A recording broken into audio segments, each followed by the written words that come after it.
laws of motion, in that learning about various types of forces. When we want to open a door, we have to push the door handle, and when we want to close a door, we need to pull the door. So this means that to come Today we will discuss about the force and laws of motion, in that learning about various types of forces. When we want to open a door, we have to push the door handle, and when we want to close a door, we have to pull the door handle with our hand. So this means that to move a body or an object, it either has to be pushed or pulled. A push or pull of a body is or of an object is called a force. So forces are used in our everyday actions like pushing, pulling, lifting, scratching and pressing. So let us study about the effect of force. The force can move a stationary body. For example, a force of engine can move in a stationary car.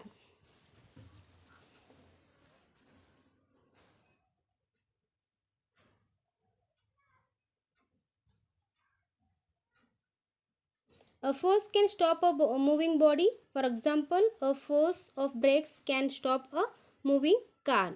Or a force can change the speed of a moving body. For example, suppose we are moving on a bicycle at a certain speed.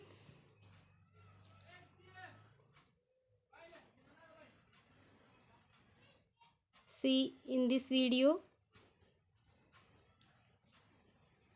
Now, if someone pushes the moving bicycle from behind, then the speed of the bicycle increases and it will move faster.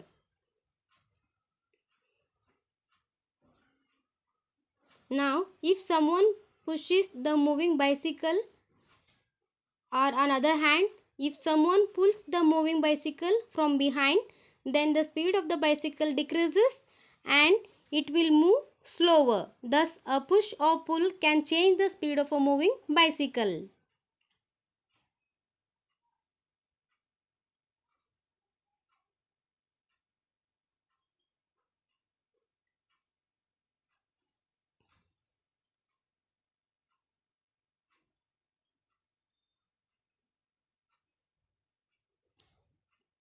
So a force can change the direction of a moving body. For example, in the game of carom, when we take a rebound, and then the direction of the striker changes. This is because the edge of the carom board exerts a force on the striker. So a force can change the size and shape of a body. For example, if you take a light spring and pull it at both the ends with your hands, then the shape and size of the spring changes. We will now discuss various types of forces. If the resultant of all the forces acting on a body is zero, the forces are called as balanced forces. If the resultant of all the forces acting on a body is not zero, then such a forces are called as unbalanced forces. Balanced and unbalanced forces. Figure shows a wooden block kept on a horizontal table. Two strings X and Y are tied to the two opposite faces of the block as shown. If we apply a force by pulling the string X, the block begins to move to the right.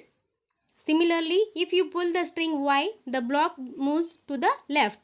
But if the block is pulled both the sides with equal forces, the block will not move.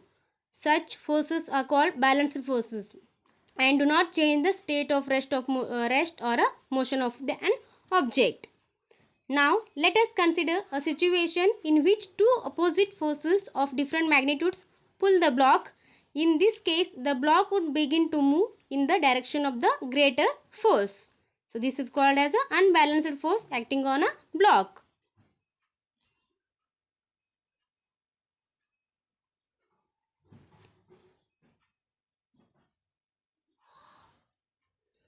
What happens when a person tries to push a box on a rough floor?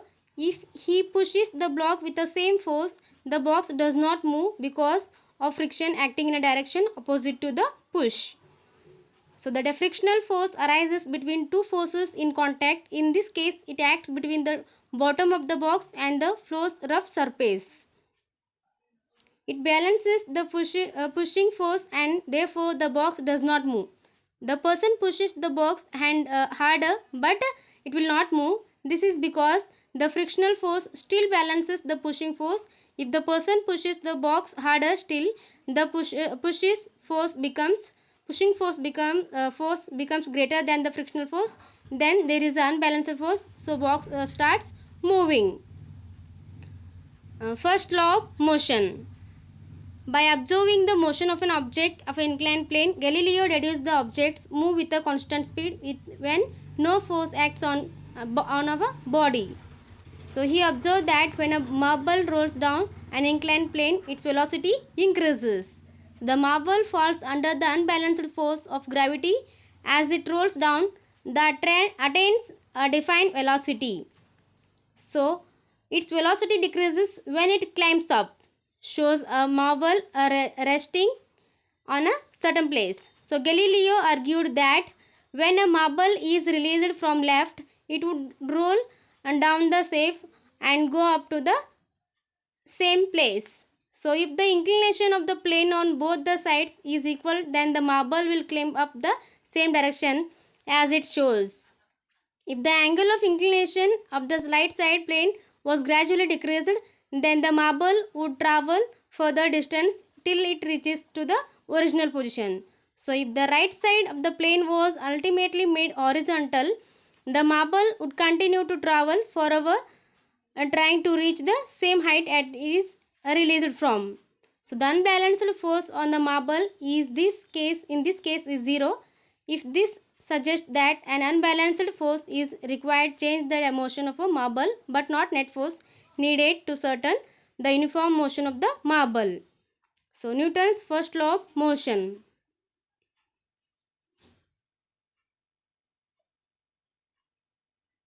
A body at a rest will remain at rest, and a body in motion will continue to be in a motion in a straight line with a uniform speed unless it compelled by an external force to change its state of rest or a uniform motion. The tendency of a body to remain at rest or if moving, it continue moving in a straight line is called the first law of motion. So the first law of motion recognized in inertia is that a property of a body due to which it resists a change in its state of motion or a uniform motion.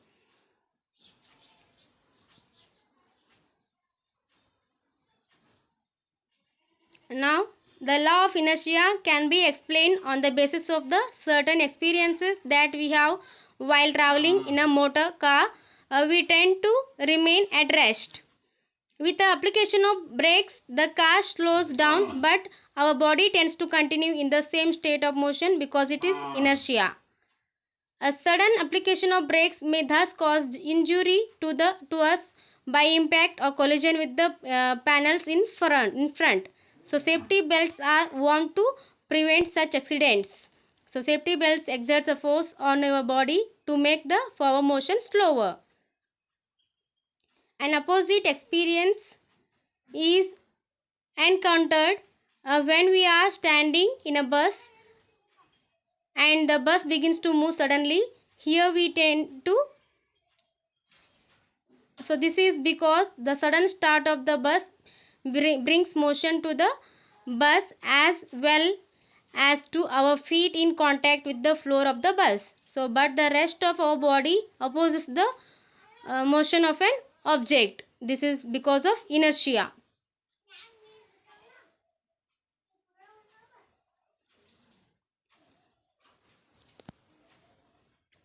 This when a motor car makes a sharp turn at a high speed, we tend to get thrown to one side. This can again be explained on the basis of the law of inertia.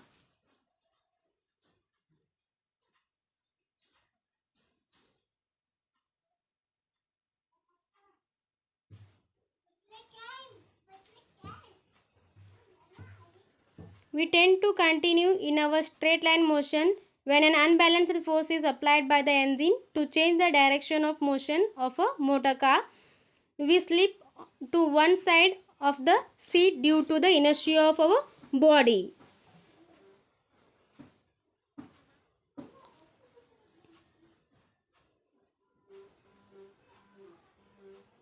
activity or a practical. We take a glass thimble and place a thick quick square card on this mouth. A coin is then keep on that cardboard, and let us flick the card hand with your hands, and on flicking the card moves away, but the coin will go through that glass. Initially both the card and the coin are in the state of rest. Now when we hit to the card with our fingers, a force acts on the finger, it will move.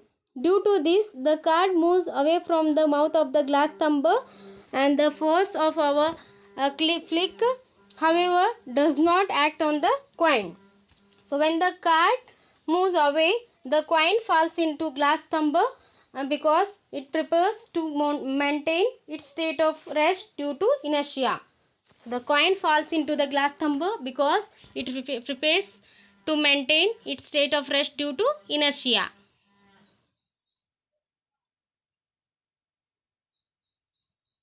Inertia and mass. Resistance is offered by an object to change its state of motion. If it is at rest, tends to remain at rest. If it is moving, it tends to keep moving. This property of an object is called as inertia. All bodies do not have the same inertia. We know that it is easier to push an empty box than a box full with books. Clearly, heavier or more massive boxes of a large inertia. Quantitatively, we may thus relate the inertia and mass as follows. Inertia is the natural tendency of an object to resist a change in its state of motion or rest. The mass of an object is a measure of its inertia. Summary. First law of motion. An object continues to be in state of rest or of uniform motion along a straight line unless acted upon an unbalanced force. Then the natural tendency of objects to resist a change in their state of rest or a uniform motion is called inertia. Then the mass of an object is a measure of its inertia and its SI unit is kilogram. Then force of friction always opposes motion of objects. So that is